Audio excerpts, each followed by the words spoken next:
Le gouvernement privilégie donc le dialogue social plutôt qu'une loi pour réguler le secteur et préfère laisser les travailleurs libres du choix de leur statut, indépendant ou salarié. Sophie Taillé-Polian, est-ce que le gouvernement fait le bon choix en misant sur le dialogue social?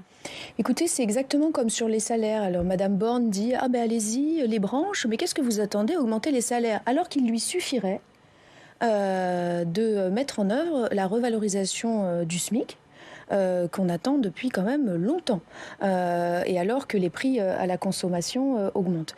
Donc je vous dirais que là, l'État se dessaisit sur le dialogue social qui, on le sait dans notre pays, a quand même des difficultés à fonctionner.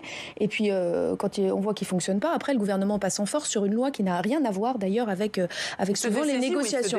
Donc, d'abord, il se défausse, et puis après, il met en place une politique qui n'est pas celle, d'ailleurs, demandée par, j'en veux pour preuve, la dernière transposition d'un accord interprofessionnel sur la santé au travail, qui n'était pas la loi santé au travail qui est passée en juin ou juillet dernier, qui n'allait pas exactement dans le sens de la mise en œuvre de l'accord négocié. Donc, voilà, je crois que là, en plus, ce que je tenais à dire, c'est que l'ordonnance du 21 avril qui a été prise et qui donc va passer bientôt en ratification, met en place des outils du dialogue social spécifiques.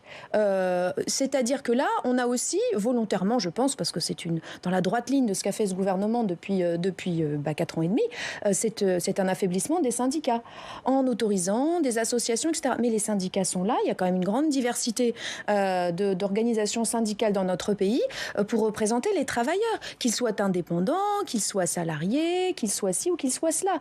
Et là, on ouvre la porte à des associations, etc., etc. Donc je dirais qu'en fait, on parle de renforcer le dialogue social, mais le dialogue social dans notre pays se fait avec des syndicats, et là, de fait, on les affaiblit.